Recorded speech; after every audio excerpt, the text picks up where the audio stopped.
Witches, it's me, Luna, with an Oracle unboxing.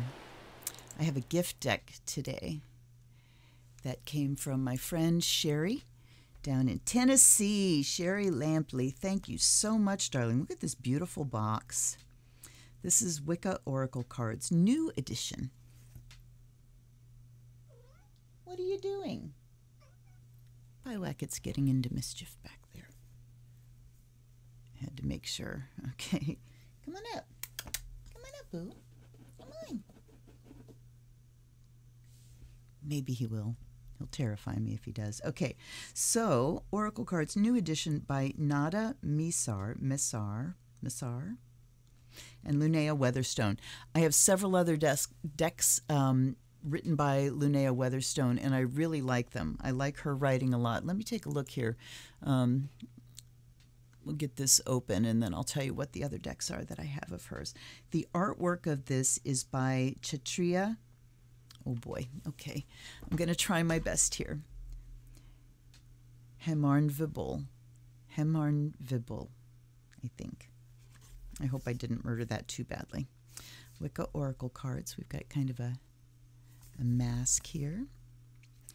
The Wicca Universe in Images, Inspiration and Guide, following in the footsteps of the god and goddess. So, let me zoom you in a little bit here. I love it when my OBS just kind of takes off and does shit on its own. It's so much fun. Ooh, let me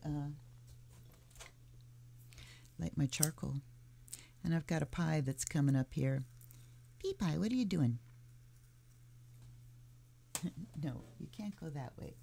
You can't go that way, little boy. You got to go this way. All right. Got to burp the baby. Okay, here we go. This beautiful black box. I mean, what is not attractive about this? I don't know if you can see the holographic letters and moons. They're just beautiful. And it's always nice to see something that has my tattoo on it. Very nice black book. Now, this is Scarabeo. Let's look at the copyright. 2005 and 2012. And so, of course, we have 1, 2, 3, 4, 5, 6 languages. Let's see how much of the book is English. So we've got 48 pages for the English before we go to the rest of the languages. And we'll hit that in a moment. Let's set that aside. What are you doing? Oh, God. A ribbon. Look at the backs. Aren't those beautiful? I'm loving the color. I'm just loving everything about it so far. All right. We start off with the Athame. Just numbered, not named, and the Pentacles. So here, obviously we're doing the elements first. And I'll be curious to see, it looks like the Athame is probably fire in this deck. The Pentacle, the Chalice, and the Wand. No, Wand is fire. That's right. Interesting. That's clearly fire, but this is, I'm not sure how that represents air. It doesn't really matter, I guess. And then we have me going to the book because I want to give you the names of these cards as I go through. All right. Introduction, how to use the cards. I just want to get to the names here. All right, we have Athame, Pentacle, Chalice, and Wand, and then here's the Goddess. And the God, Kernos, the Horned God. I like the artwork. It's, you know, it's got some dimension to it and some softness to it. It's not realistic. It's got a definite style to it, and I like the style. It's kind of quiet. It's got quiet colors and lines. Okay, now we've got Imbolc. All right, so we're going to go through the festivals. Imbolc, Ostara, Bieltina, Litha, Lunasa, there's Lu, the god Lu, Mabon, Samhain, and Yule. Lovely. Okay, now what's this? This is Portal and the Fates. Yes. You see, one spins the thread, one measures it, and one cuts it. The Fates determine the length of your life, and it's all the thread, the silver thread. Then we have Oak, Standing Stone, Pie Wacket, Familiar, Ring, there's a Claddagh ring, Ritual Mask, Kettle. Surprised they have a kettle instead of a cauldron. Raven, Butterfly, Book of Shadows, Mandrake. Interesting. I mean, it's pulling in some interesting images here that are kind of surprising to me. Fox, good mix of, animals and plants and traditional pagan stuff. Fox, the wee folk. Besom, broom. Pool of Moonlight. So this is like, Galadriel's well, a scrying pool or a scrying mirror kind of thing. Chariot of Fire. So Pool of Moonlight, Chariot of Fire. We've got water and fire for sure. And then we have Mare and Harp. Very interesting. And oh, looky.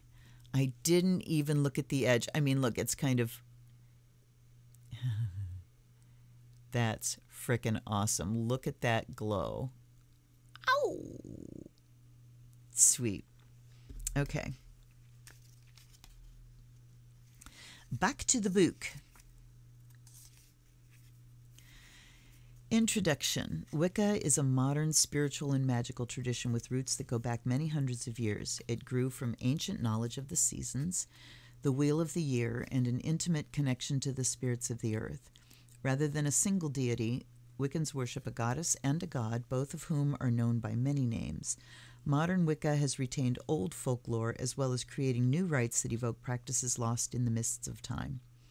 While most of its symbols and beliefs are Celtic in origin, there are connections to pagan practices from all over Europe and beyond.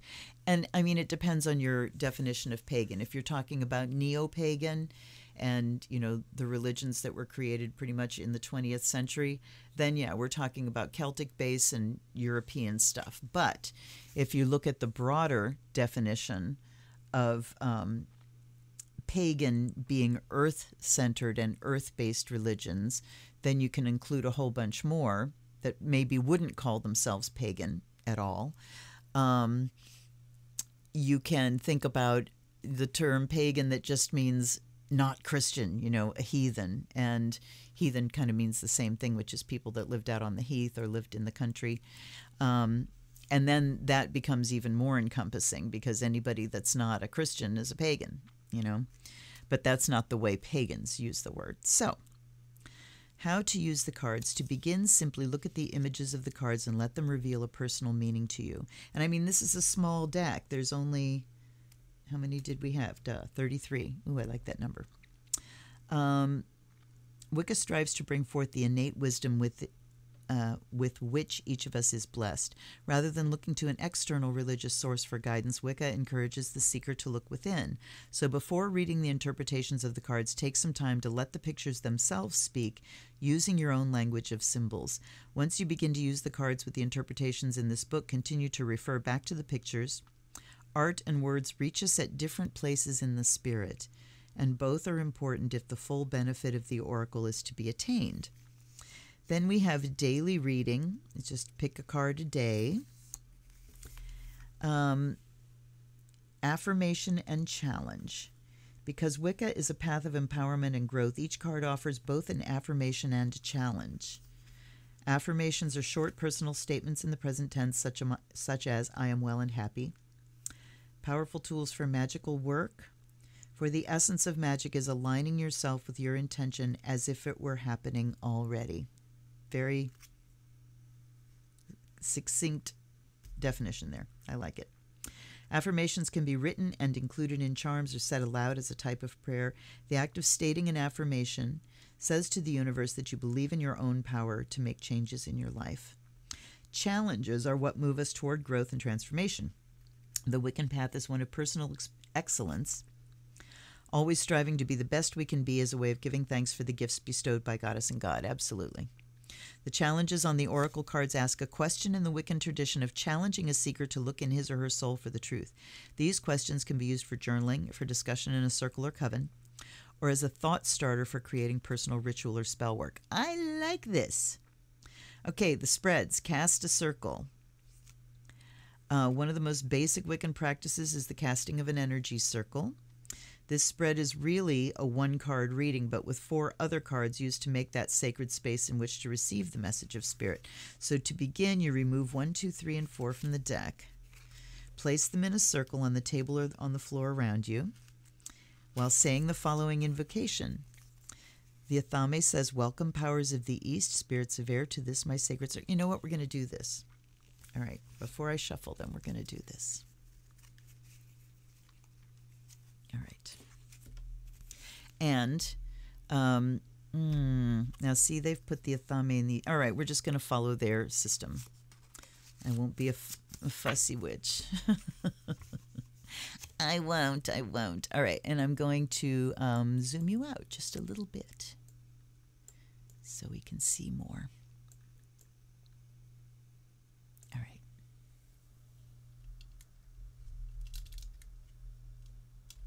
There we go. All right, I got to back up because before I do this now, I want to, since we're going to do a little ritual here, let's do it right. And let's start by uncorking the fresh water and inviting allies and ancestors, guides and guardians in to help with this little ritual that we're going to do. And for the cards, I offer them the fire of Azrael so they can be consecrated by air and fire. And then I'm going to take the salt water and consecrate them by water and earth as well. All right. Now, here we go. Welcome, powers of the East, spirits of air, to this my sacred circle. Oops, and then we go to wand. Welcome, powers of the South, spirits of fire, to this my sacred circle. Welcome, powers of the West, spirits of water, to this my sacred circle. Welcome, powers of the North, spirits of earth, to this my sacred circle. I'm just going to lean that one up there so we've got a little bit of room. I'm going to put this one down on the keyboard so I have a little bit more room. Okay. Notice that you are laying down the cards in a clockwise direction, in a deisal direction, the direction of creative power. Take a moment to just hold your hands over these 4 cards and feel the energy flowing between you and the circle you've created. Then mix the remaining cards, saying,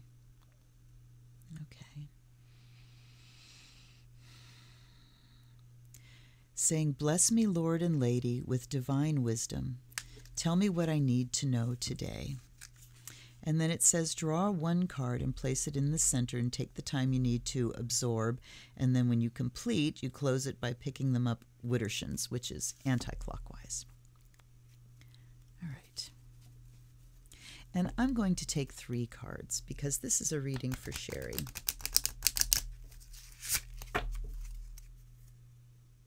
So now we only have 29. And when you have fewer cards, obviously you're going to have a less detailed reading, but I can't wait to see the writing for each of the cards because, like I said, Lunaea Weatherstone, I've quite liked her other decks.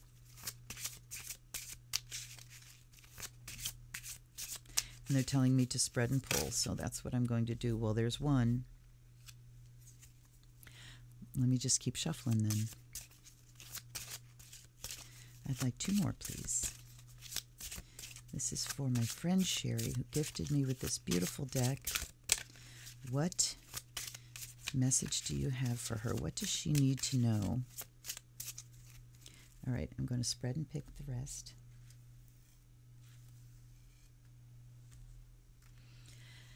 All right, for Sherry.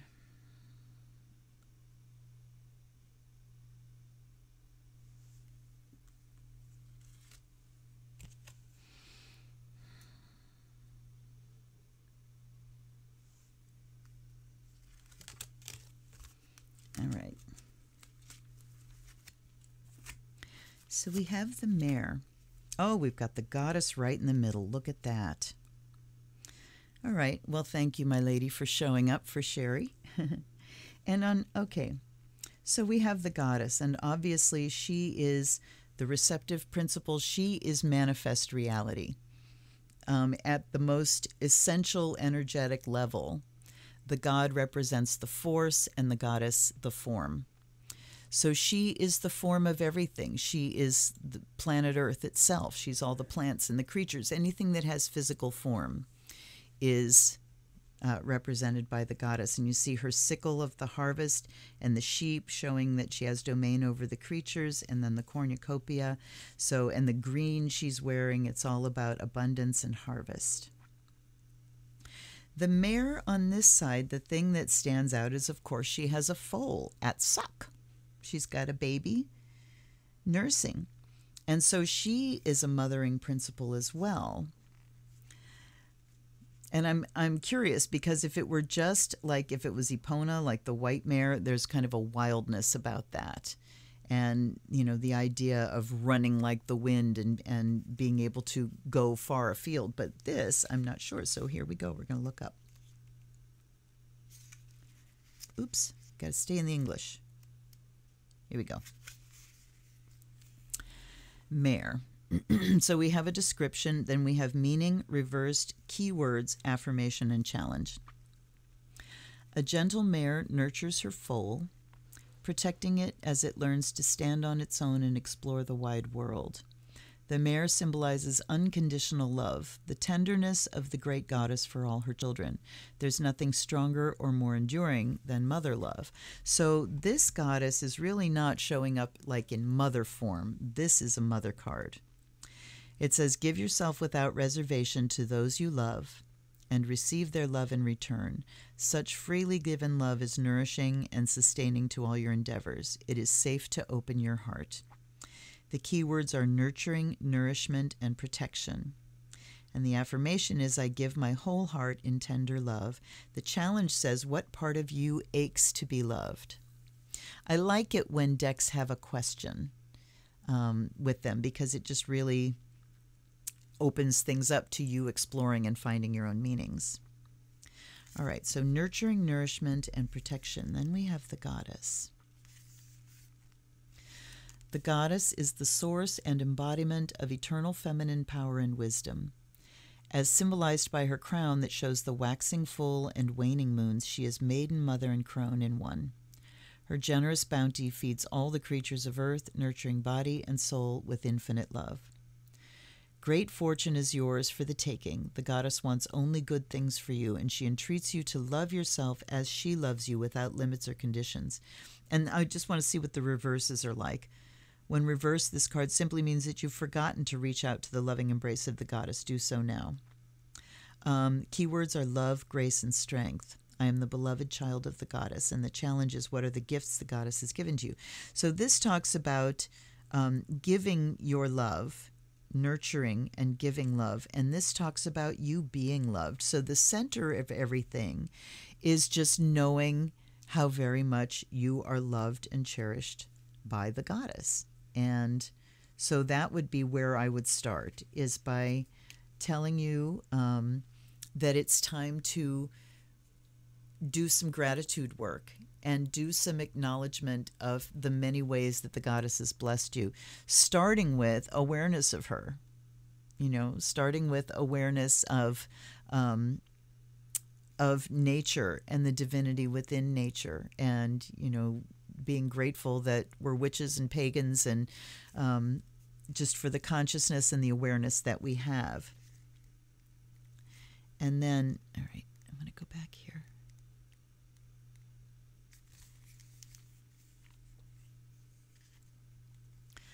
love, grace, and strength. And then we have Book of Shadows, which is 25.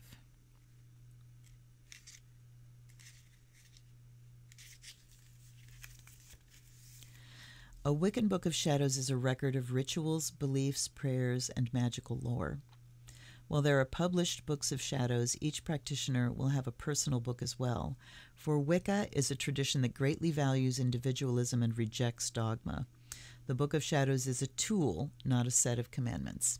It's a record, and that's what they said at the beginning. It is a record of your journey, not just, of rituals and prayers and things, but a record of your experience and a record of your awakening and your unfoldment, your unfolding as a witch. This is a time to deepen your knowledge through study, including but not limited to reading. Seek out teachers who will encourage you to think for yourself, put your study into practice through meaningful rites and spell work. Knowledge, lore, and learning. So I'm looking where she's in the center and exuding this love and grace. And on this hand, there's mothering and mother love. And on this hand, there's the learning. So, all right. The affirmation here is, I walk the path of wisdom. And the challenge is, how do you challenge authority? Interesting. So the study here, it could be time to maybe branch out and either read some new things, about the goddess, or maybe read some books that you haven't read in a long time.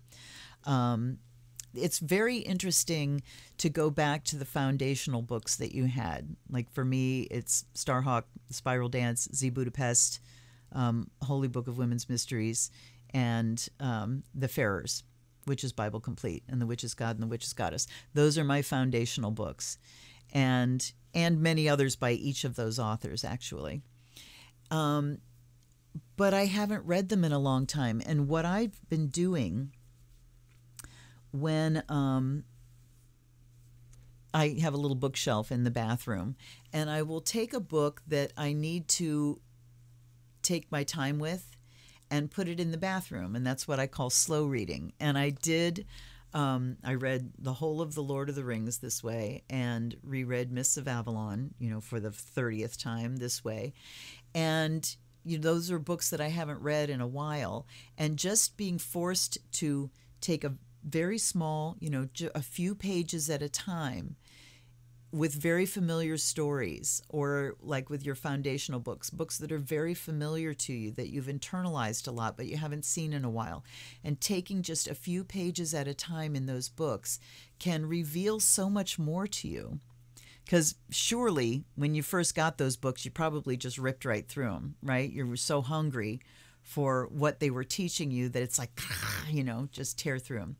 But now to go back and look at them again, and even to go back and read your own Book of Shadows or Books of Shadows, to see where you were in the beginning, where you've come from, what's changed, what hasn't changed, and to acknowledge the goddess inside of you, acknowledge what aspects of her you are manifesting right now, Sherry. And it's certainly saying the nurturing side of the goddess. So I'm looking at this and thinking about spring is coming, and certainly you're nurturing your garden. You probably have animals that you're nurturing as well, and family members and children and grandchildren and whoever else you have. But there's that nurturing side, and then acknowledging that the nurturing you give comes because of the way the goddess nurtures you. And then really looking at the form that you're manifesting of her right now, adding that to your Book of Shadows, or going back and looking through your Book of Shadows to see where you've come from and where you are now. Okay, wow, that gave me a lot to talk about. And I mean, to think about using these as ritual or in ritual makes a lot of sense, because there aren't that many of them. And each one you pick is going to encompass like a whole thing. I want to look at some more. I'm going to take up the circle cards because I want to put them back in the deck. The circle is open but never broken. Merry meet, merry part, merry meet again. All right, let's do a couple shuffles and spread them out and pick some more and see how we go.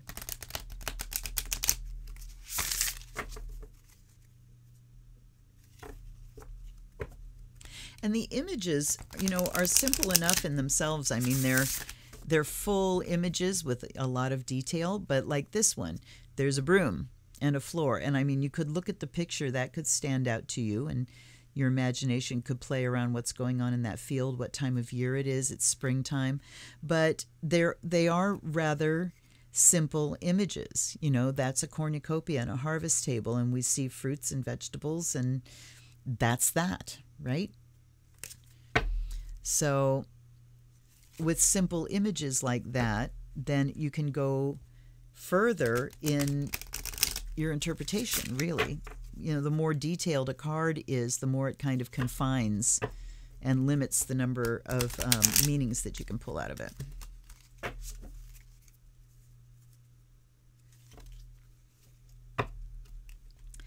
One more. All right. Now, let's do a spread and pull. Let's do a couple of these first. 2, 3. The purple and the silver together, I just want to eat it. All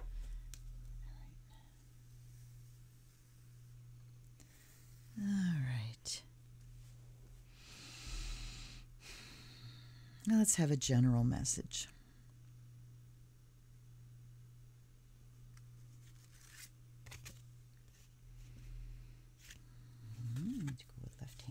I always pull with my left hand.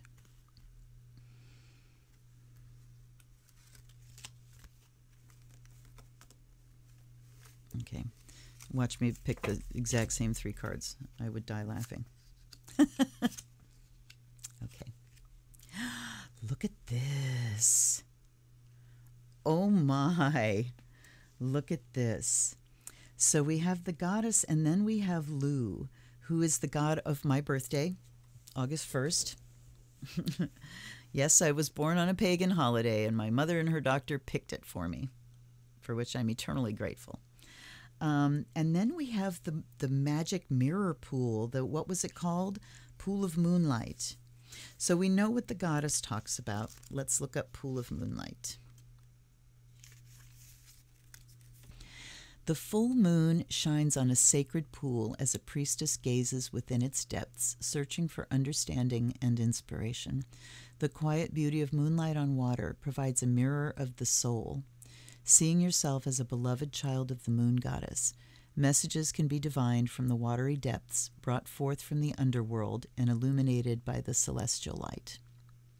This is not a time for action, but rather for contemplation. Stop and think things through. Solitude is important now. Tuning out the influences of others so you can search your own soul. Peace, contemplation, understanding. I am in tune with divine inspiration. What does the moon want you to know? Okay.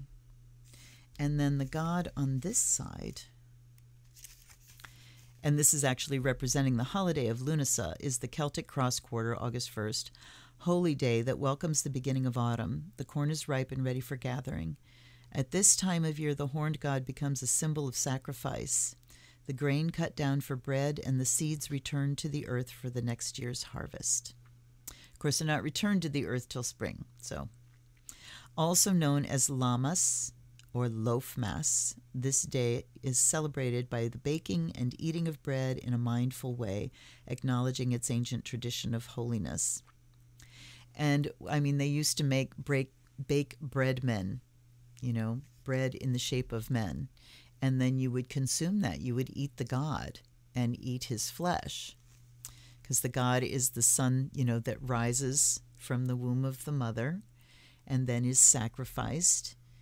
We are fed by his body, and then, you know, he's buried in the earth and rises again like John Barleycorn. And so, you know, you hear the echoes of this in This is my body, which is given up for you. This bread is my body, this wine is my blood. There you go. In the cycle of life, there must be an offering for blessings bestowed. It is not enough simply to expect to receive. You must also give back. You may need to sacrifice one plan or dream in order to bring another to fruition. Offering, cycles, sacrifice. I offer myself at the altar of service. How are you withholding your gifts from the world? Ooh, that is a challenge. All right. So we've got the mother here. And the mother endures. She's there, all year round. But this is her grace. And we're being told to look within and ask ourselves how we are serving, how we are sacrificing, or what we might be called to sacrifice so that something else may thrive. So this is talking about, too, if you have a lot of irons in the fire, if you got a lot of projects or a lot of things that you're thinking of, it's time to prioritize and to really think deeply about which projects you're really committed to, which projects are a manifestation of the goddess kind of moving you. Which one of the things that you're doing is feeling divinely inspired to you? Which one are you feeling really called to do? And then, the sacrifice on the first hand is the work that you do to bring a project to fruition. You make sacrifices. You sacrifice your time. You give your skills. You give your labor, your sweat, and it's not really a sacrifice because you get something in return. It's like payment, but sacrifice is give it up, So this is asking again, what do we need to really give up in order that we can be guided and listen to our vision and bring that to manifestation and fruition? Wow. I love them. I really love these, Sherry. These are certainly going to come up in rituals and prayer circles and stuff. I guarantee you. I want to see the silver shine again. I don't know that I've ever had a deck that actually glared, Oh, and I do want to look real quick here at the other decks that I have by Lunaea Weatherstone. Let me pull this little ribbon here. There we go. Shiny, shiny. We like shiny things. Let me go big. All right. Let me do a little searchy.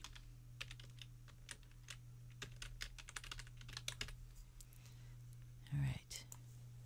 Find all. The first one is the Sacholi Oracle. The next one is Mystical Cats Oracle. And then we have Tarot Muha. And then we have the Vice Versa Tarot.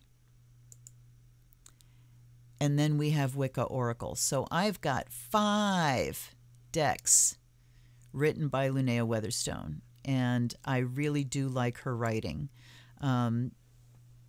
And what a variety.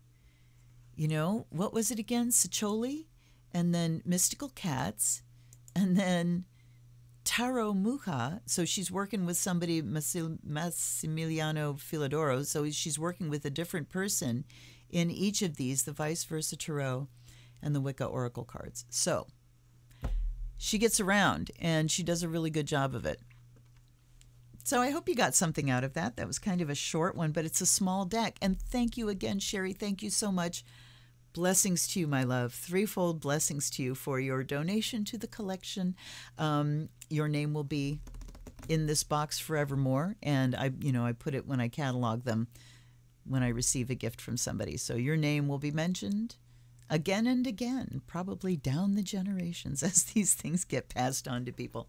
Anyhow, if you enjoyed what you've seen, please hit that like button and subscribe if you haven't done that already. If you feel moved to send me a donation, nothing is too small and everything is gratefully received. If you would like to get a reading for your own self on one of these unboxings, hit that Amazon wish list below. Find something that you think you would really like to see me unbox and what you would like to have a reading from, and I will gratefully receive your wonderful gift. What else can you do? If you would like a reading from me, this is the part I always forget. You guys, I'm so bad.